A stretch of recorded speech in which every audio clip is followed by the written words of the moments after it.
17 de agosto del año 2025. Vamos a continuar el tema sobre la, la gracia, en este caso, resistiendo firmes en la fe y la humildad. ¿Cómo funcionan estas cosas en el pacto de gracia? Oremos. Amado Padre Celestial, Creador de los cielos y de la tierra, bendito Señor, Dios Todopoderoso, a ti, Señor, nos entregamos y nos humillamos en tu presencia, que tú nos hables esta mañana y nos bendigas, que tú, Señor, derrames sobre nosotros espíritu de gracia y de oración y nos transformes en la palabra que recibimos. El día, Señor, está cerca. Permite que cuanto más cerca esté, más te busquemos. Envía, Señor, ese poder de resurrección de tu Santo Espíritu que avive nuestros corazones en contra de este mundo para tomar la libertad gloriosa de los hijos de Dios que tú nos has dado. Bendícenos, Padre, lo pedimos en el nombre de Jesucristo. Háblanos, Señor. Amén. Bien, hermanos, primera de Pedro 5, 8 y 9 dice: Sed sobrios y velad, porque vuestro adversario el diablo, como león rugiente, anda alrededor buscando a quien devorar, al cual resistid firmes en la fe, sabiendo que los mismos padecimientos se van cumpliendo en vuestros hermanos en todo el mundo. Dios bendiga su palabra, tomen sus lugares, hermano. Nuestro tema es cómo resistir firmes en la fe. ¿Y por qué tenemos que tomar ese tema? Porque tenemos una guerra espiritual. Tenemos un conflicto contra las huestes espirituales, como dice en otra parte de la Escritura. Nuestra lucha no es contra carne y sangre, no es contra personas, sino contra espíritus, contra potestades, contra gobernadores, contra los principados y las huestes espirituales de maldad, los cuales usan a estas personas. Definitivamente estamos en un conflicto y Satanás va a usar todo lo que tiene para poder derrotar a la iglesia. Él sabe que no puede condenar a la iglesia, me refiero a la iglesia predestinada, a la novia, sabe que no puede sacarla de su posición, pero lo que va a tratar de hacer es que nuestros propósitos, nuestros objetivos en la tierra, conforme la palabra, sean frustrados y no podamos alcanzar la bendición. Satanás siempre está presentando oposición en contra del pueblo de Dios, pero Dios utilizará esa oposición para darnos siempre una mayor victoria. Como está escrito, Dios contesta la oración más allá de lo que pedimos o entendemos. Y para cada movimiento que Satanás hace, Dios tiene una victoria mayor. La más grande, por supuesto, está en la cruz. Cuando Satanás pensó que al torturar, al exponer a vergüenza y condenar a muerte al Hijo de Dios, él había ganado la batalla. Él pensó que todo estaba bien. Ahora, este Mesías no sería rey de Israel. Israel no pudiera cumplir el propósito profético de Dios para que todo el mundo sea salvo. No contó con que ese no era el plan inicial, sino que en la muerte Jesucristo derrotó al que tenía el imperio de la muerte.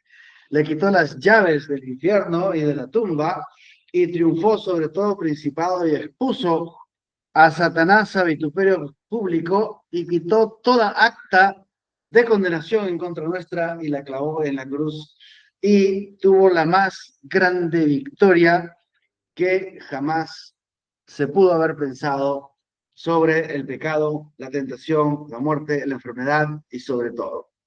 Así que haga lo que haga Satanás, estará condenado a un fracaso cada vez mayor. Cuanto más fuerte sea su ataque, más gloriosa será la victoria que Dios le dará a sus hijos.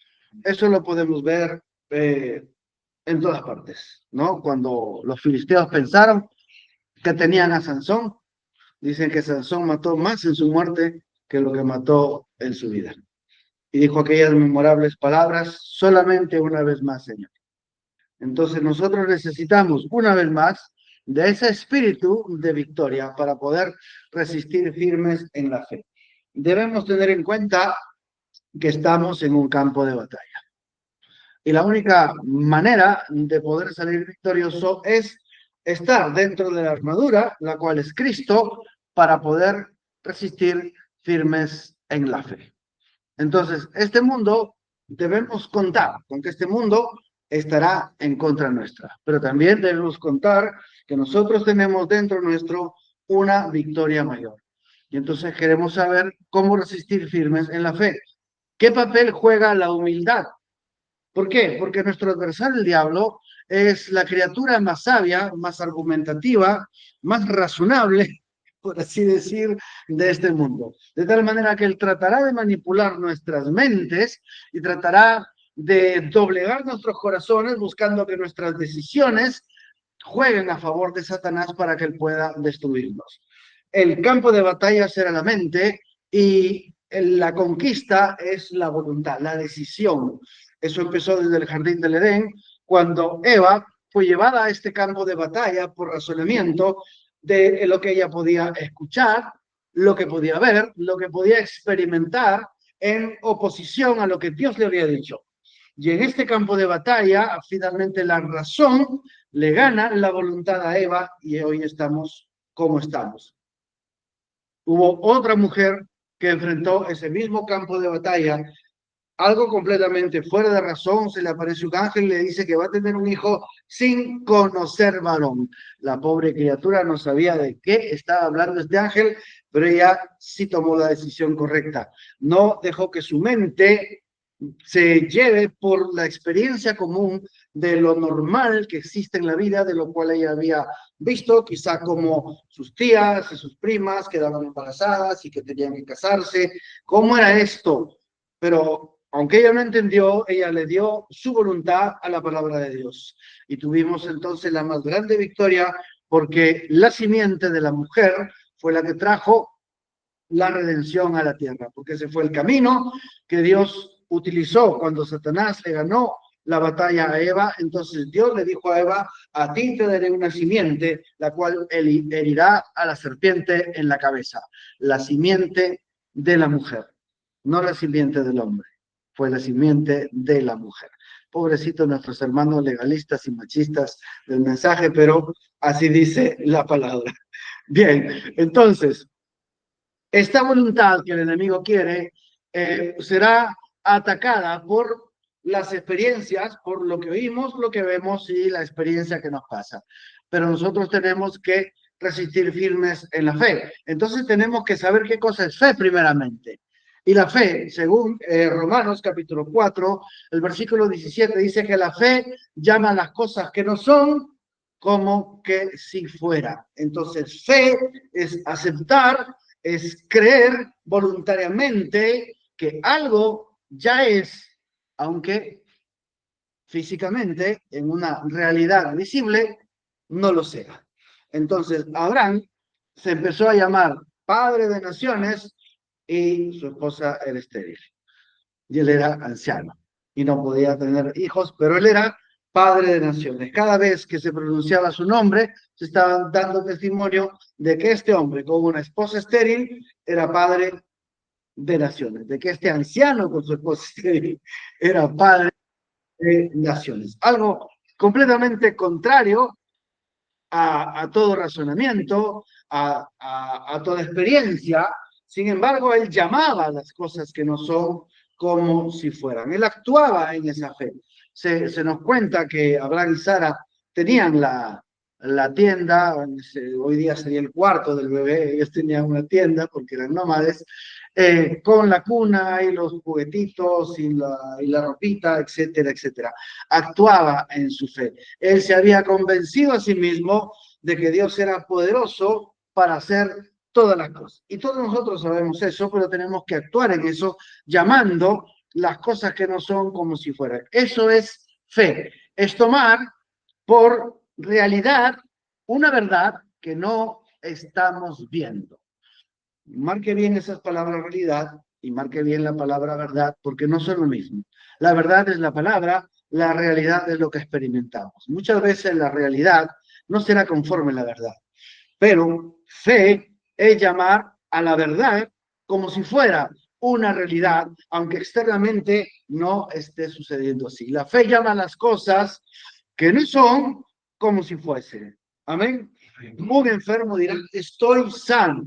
La realidad le demuestra que está enfermo. Los análisis del doctor y quizá él pueda mirar la enfermedad o si es un tumor o si es algo, sentir el dolor, sentir los síntomas, esa es la realidad. Pero la fe llama las cosas que no son. Es decir, él dice, estoy sano, porque Jesucristo me sanó hace 2000 años atrás en la cruz. Y por lo tanto, yo estoy sano y niega esa realidad. La fe, para poder resistir firmes en la fe, tenemos que saber qué cosa es fe.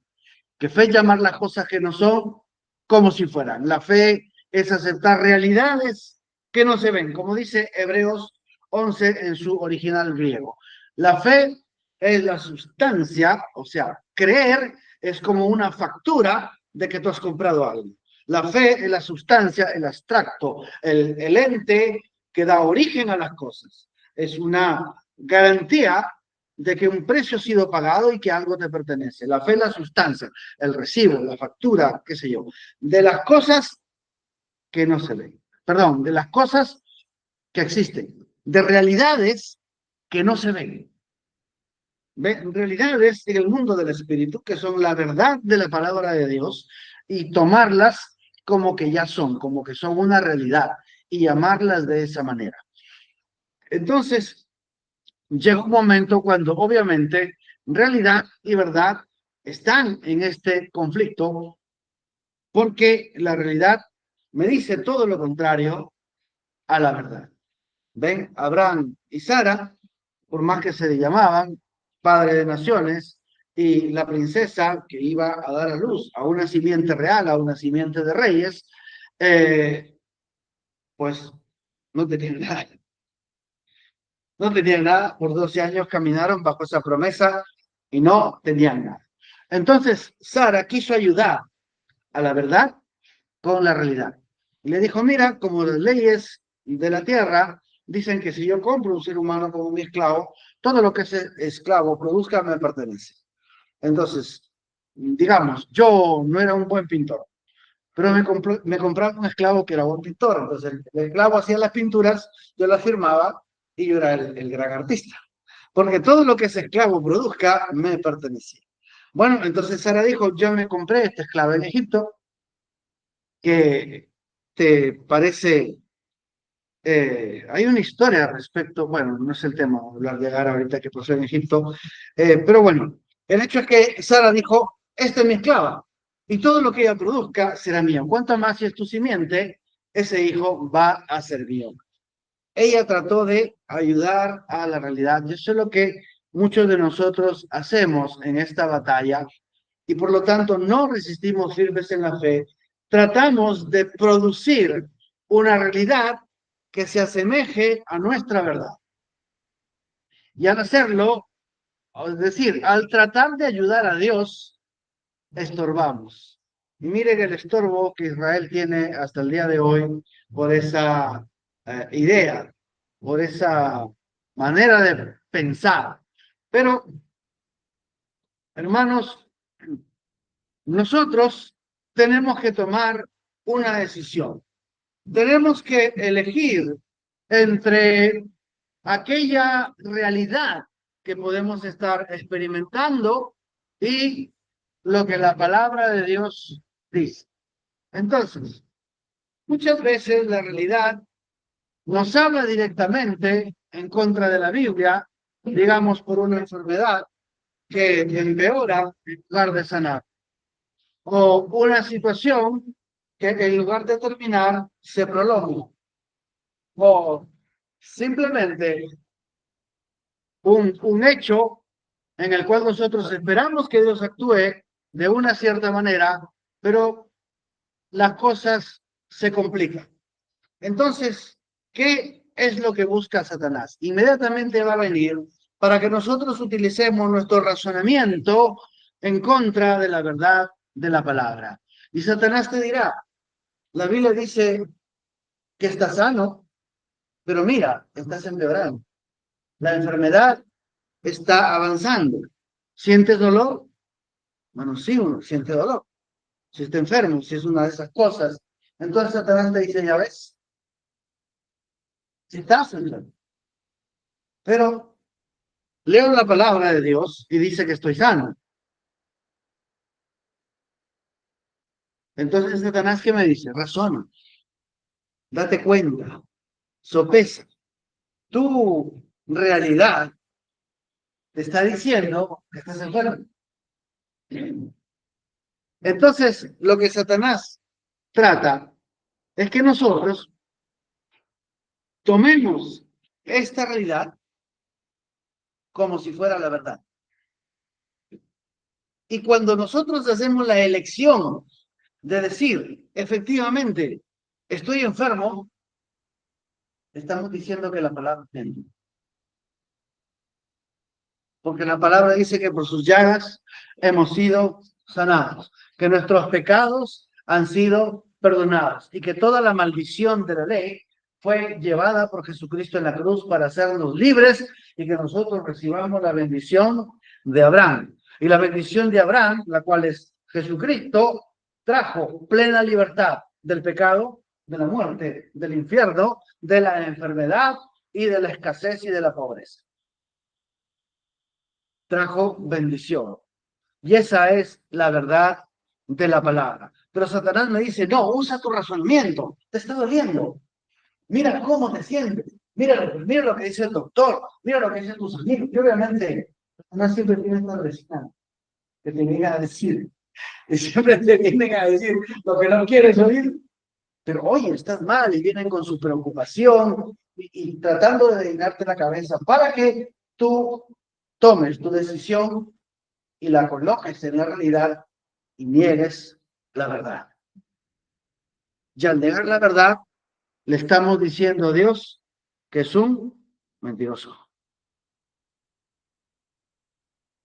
Ese es el problema. Entonces, ahora, ¿cómo hacemos cuando estamos en esta situación? Cuando la realidad es tan crudamente contraria a la verdad de la palabra y tenemos que tomar una decisión.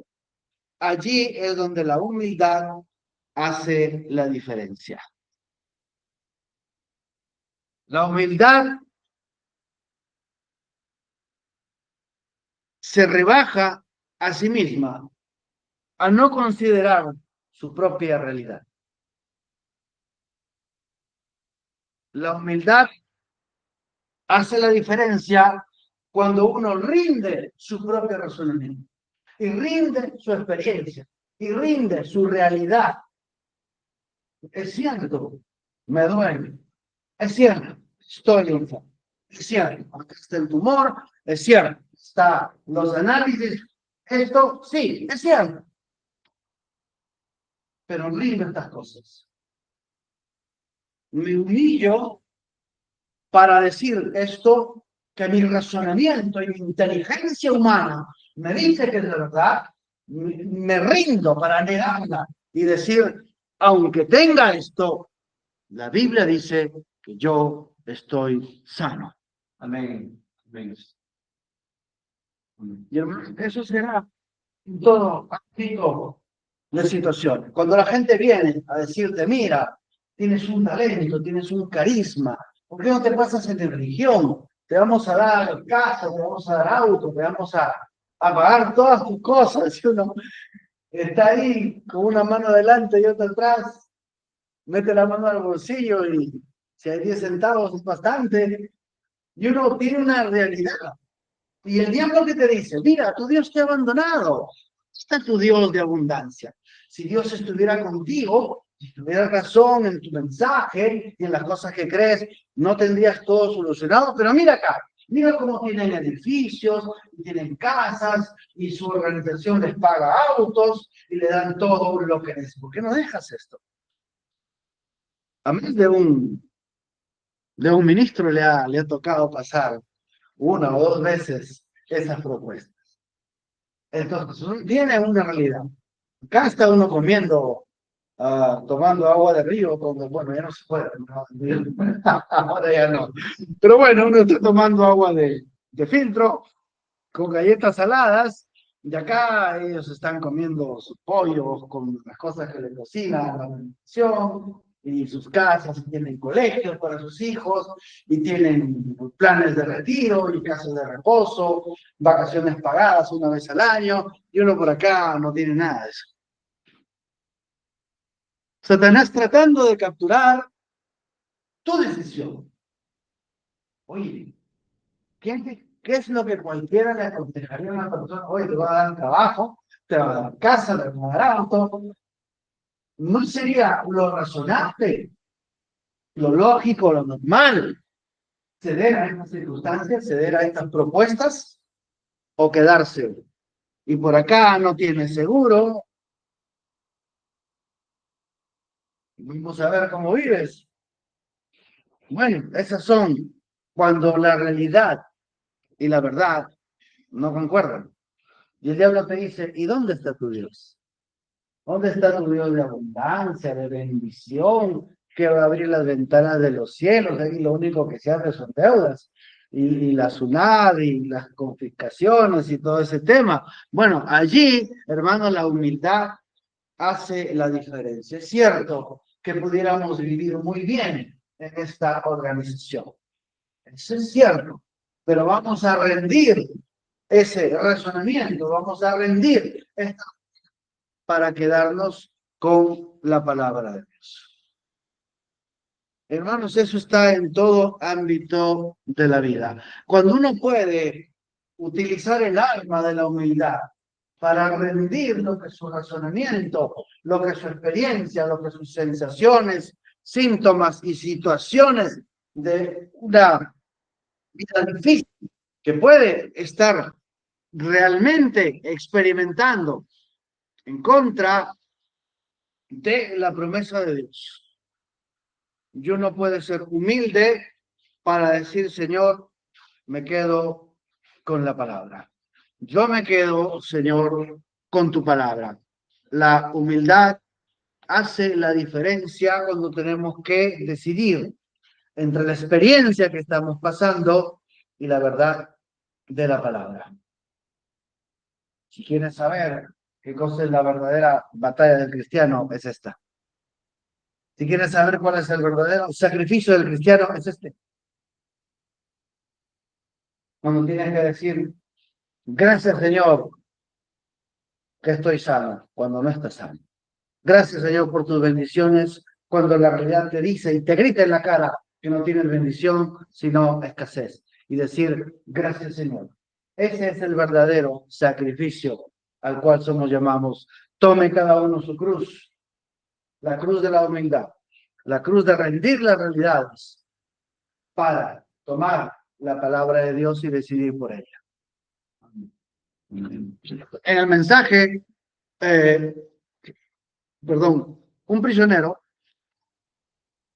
el párrafo 24, el profeta dice, hablando de Pablo, que era un prisionero de la palabra, dice, oh Dios, haznos prisioneros así, apartándonos de nuestra propia ambición egoísta. Esto es, me refiero a esas propuestas, ¿no? Y de nuestros propios juicios, o sea, lo que podemos juzgar respecto de nuestra realidad y de nuestra mejor manera de razonar para que seamos un prisionero de Jesucristo. Yo pienso que esa fue una gran declaración de que yo soy un prisionero de Jesucristo. Recuerden, Él es la palabra, ¿ven? No importa lo que cualquier otro piense, es la palabra, ¿ven?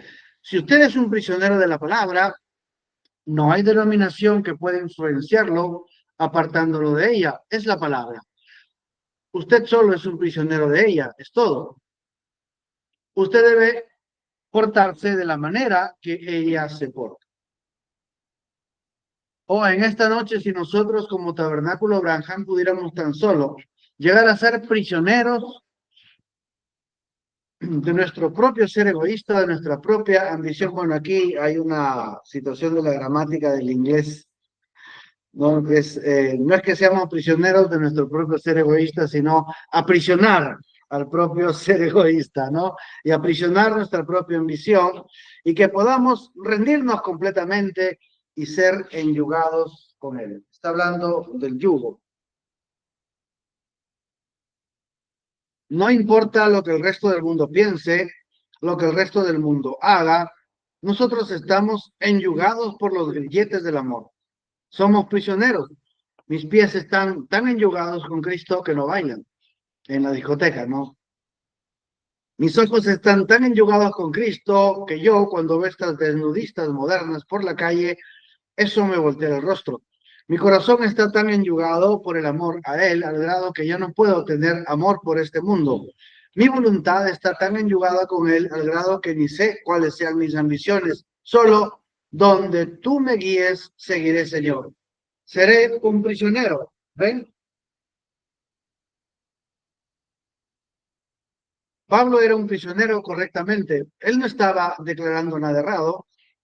Él fue instruido por el Espíritu Santo nuevamente para esperar en la palabra. Ahora, él había sido entrenado de una manera, pero Dios ahora lo había entrenado de otra manera.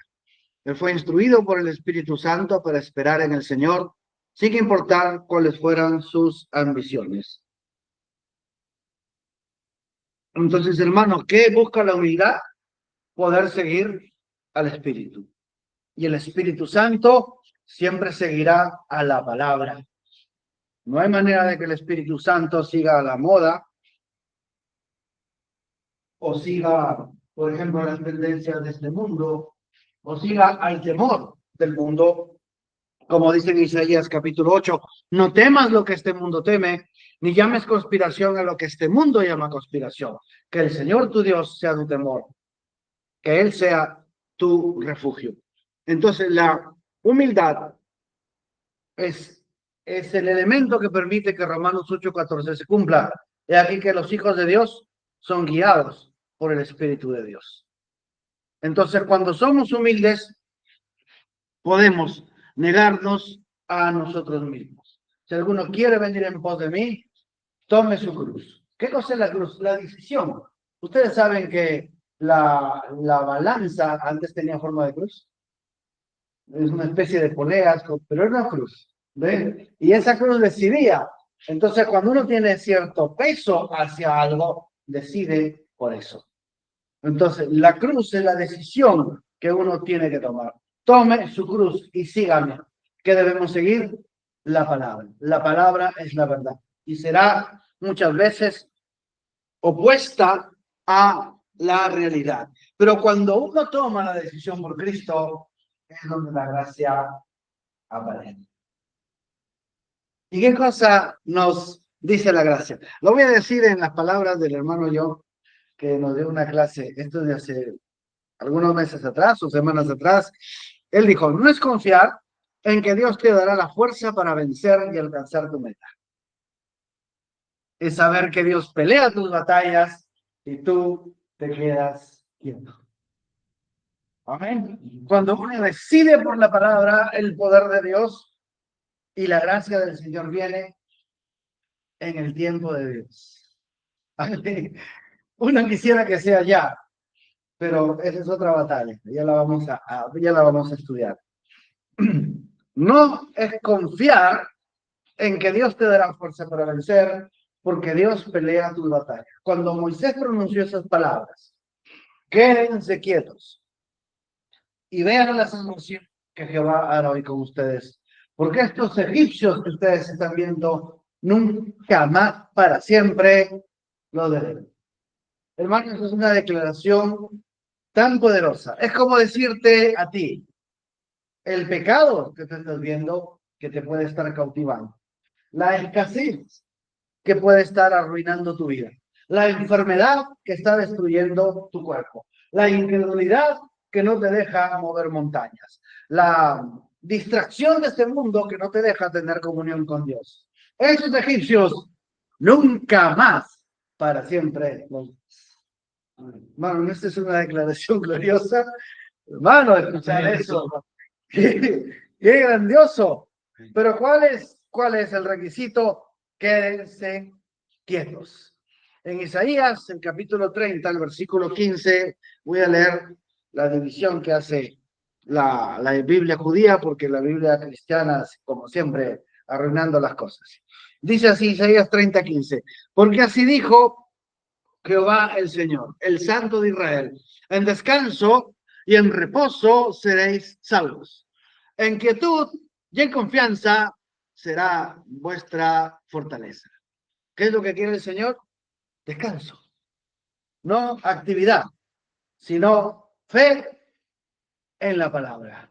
No es que tengo que hacer, es que ya fue hecho. ¿Qué tengo que hacer para sanar? Ya fue hecho. Jesús fue clavado en la cruz. Por sus llagas hemos sido sanados. Ya está hecho. Descanso. Descanso. Y en reposo. ¿Cómo consigo las cosas? Ya Jesucristo las consiguió para nosotros. Ya Jesucristo fue todo lo obediente, todo lo sumiso, todo sacrificio que pudo haberse hecho respecto del pacto de la ley y respecto de los requerimientos de Dios fue suplido ampliamente por Jesucristo y ese mérito nos fue regalado por gracia. En descanso y en reposo seréis salvos. En quietud y en confianza, quietud, quedarnos quietos para que Dios hable. O a veces nuestras oraciones son un monólogo. Dios ni siquiera puede hablarnos. Señor, pero tú sabes, mira que yo quiero, tú sabes, Señor. Y Dios está... Y no puede hablar porque estás hablando demasiado. No nos puede callar. A veces Dios nos tiene que llevar a algún desierto. Entonces, cállate la boca, quiero hablar. No, cállate un momento, en quietud. Quietud. No busques qué tienes que hacer. Quédate quieto para ver qué Dios te dice. Y confianza. Confianza. Esos son los tiempos de Dios. Confianza tiene que ver con el tiempo en que Dios actuará.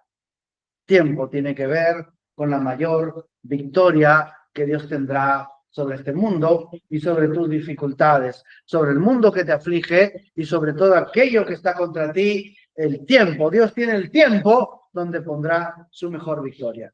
Pero Satanás te dice, mira, todo es gracia, ya está hecho, ya está pagado. ¿Y por qué no te están ahora?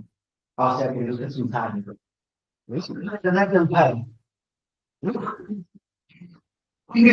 ¿Acaso no tiene poder para intervenir en mix?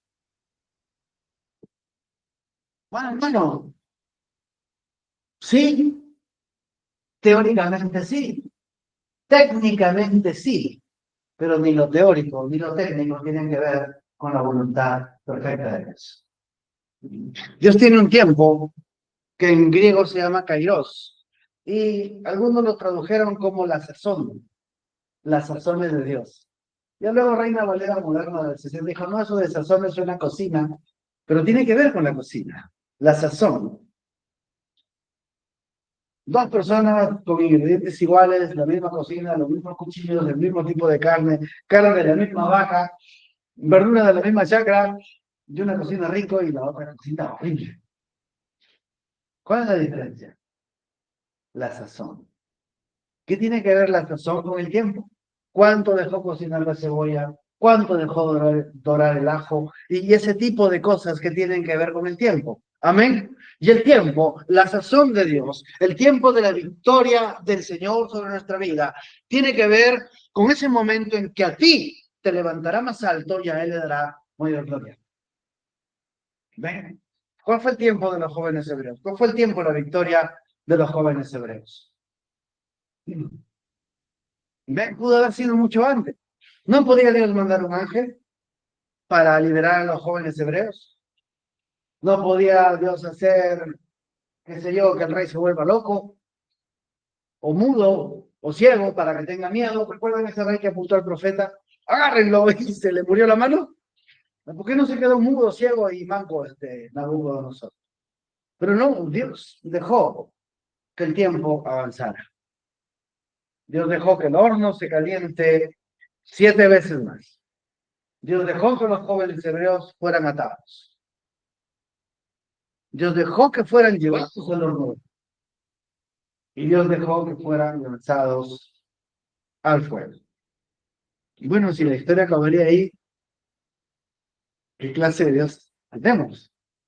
¿Qué, qué clase de mente retorcida piensa eso?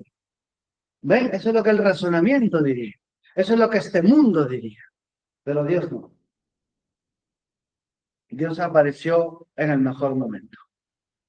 Dios apareció en el ambiente de lo absolutamente imposible para darle gloria. ¿Ven? Y estuvo ahí en el fuego, caminando con los jóvenes hebreos. No fue un instante, fueron horas que estaban ahí. Y cuando el horno se abre, cuando el fuego se calma, cuando nada vivo pudiera estar ahí, ahí estaban los jóvenes hebreos conversando con el Señor. ¿Y qué pasó? No solamente fueron librados del fuego, fueron librados de todos sus acusadores. Fueron colocados en eminencia que de otra manera no hubieran podido ser puestos. Y Dios tuvo su victoria. Amén. Amén. A veces Dios tiene esos tiempos en quietud y en confianza, en la confianza de que Dios tomará el mejor tiempo y el mejor momento. Y mientras tanto, negamos las circunstancias y negamos que el fuego tenga calor, porque la fe llama las cosas que no son como si fueran. Y entonces, en quietud, escuchando la guía del Espíritu Santo, porque nos rendimos a Él, y en confianza de que Dios, en su tiempo, en el mejor tiempo, se levantará para nuestra victoria. En quietud y en confianza será vuestra fortaleza. Salvación y fortaleza es para aquel que se humilla a confiar en la palabra de Dios.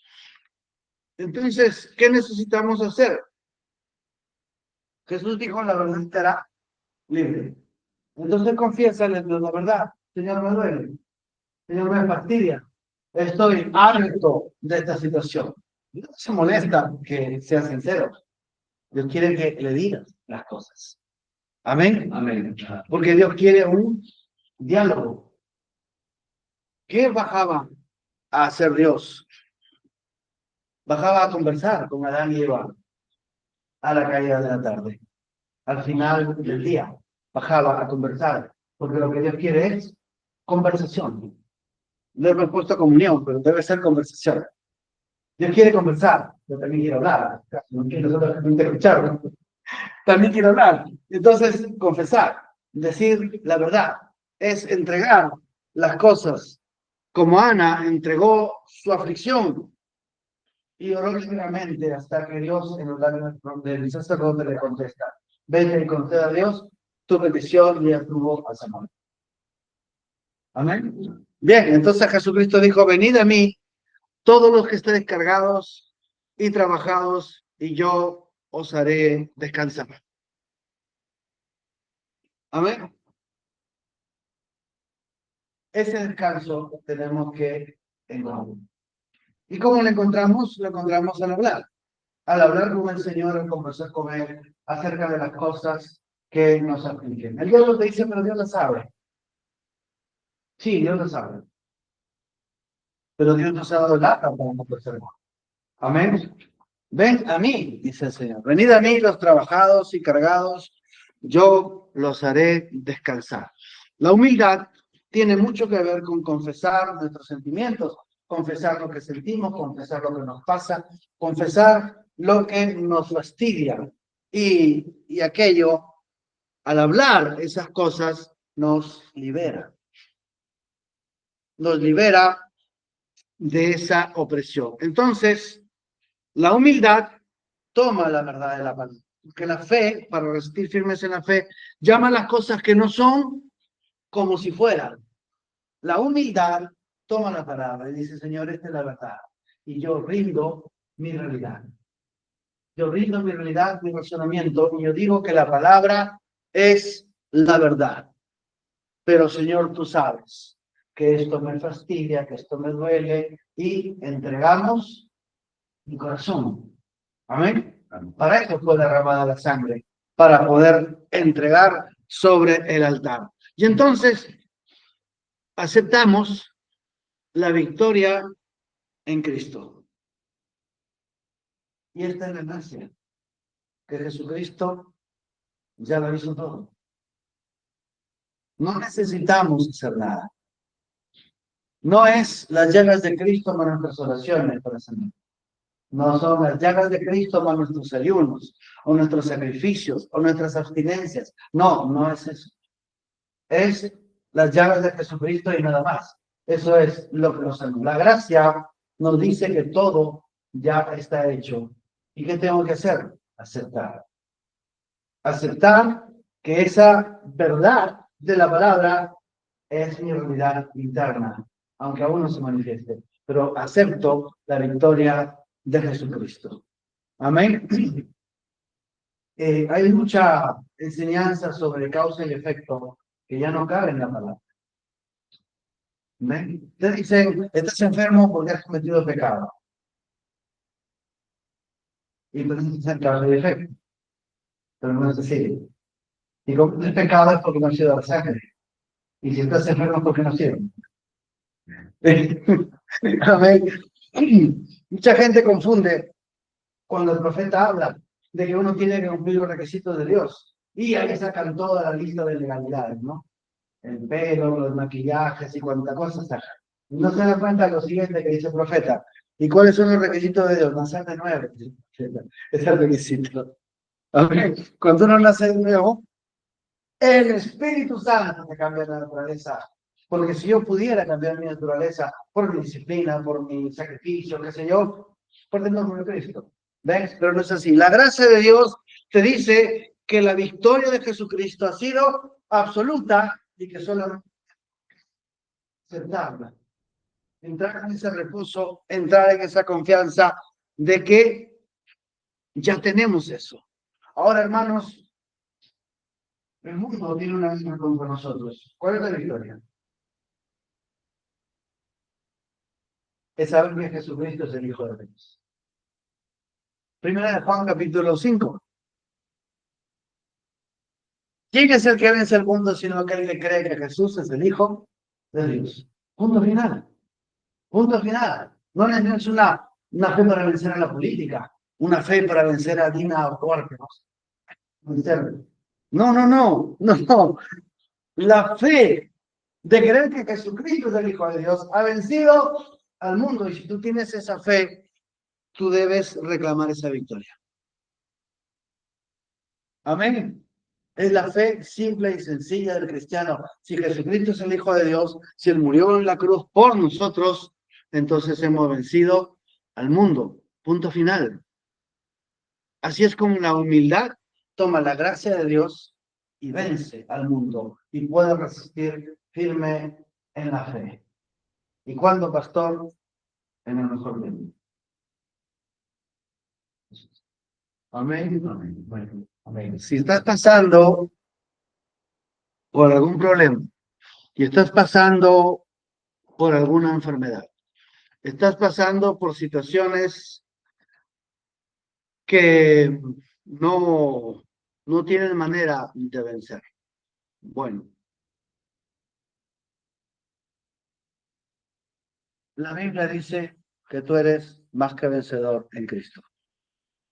Que no hay tribulación, angustia, espada, hambre, desnudez, nada te podrá apartar del amor de Dios, que es en Cristo Jesús. ¿Y cuál fue ese amor? Que Jesucristo murió por tus pecados y tienes vida eterna. Amén.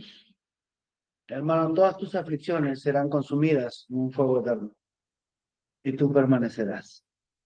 Entonces, comenzando por ahí, la fe llama a las cosas que no son como si fueran, porque Dios te dio derechos para vivir en esta tierra. Derechos que nadie te puede quitar. Tienes derecho a tu salvación, a la estatura del varón perfecto, al arrebatamiento, a la sanidad, a la libertad gloriosa de los hijos de Dios y a la abundancia y provisión en tu vida, aunque tendrás victoria, que pasar guerras, porque dice la Biblia que el reino de los cielos te arrebata. Amén. Los valientes, ¿quiénes son estos valientes? Los que deciden rendir su realidad para tomar la verdad. El valiente decide rendir su situación presente y decir, esto puede ser realidad, pero es mentira. la palabra de Dios y la verdad. Ese es el valiente. Y te quedas en quietud, en confianza, en reposo. Amén. Y esperando y confiando en el tiempo de Dios para levantarte en una victoria que va a sobrepasar tus expectativas. Quizá tú solamente quieres ser libre, pero Dios no solo te hará libre, te ha hecho rey y sacerdote en esta tierra. Amén. Amén. Amén. ¿Cómo va a ser eso? No sé, Dios nos va a sorprender. De una manera, en Efesios 3:20, Él es poderoso para cumplir más allá de lo que pedimos o entendemos.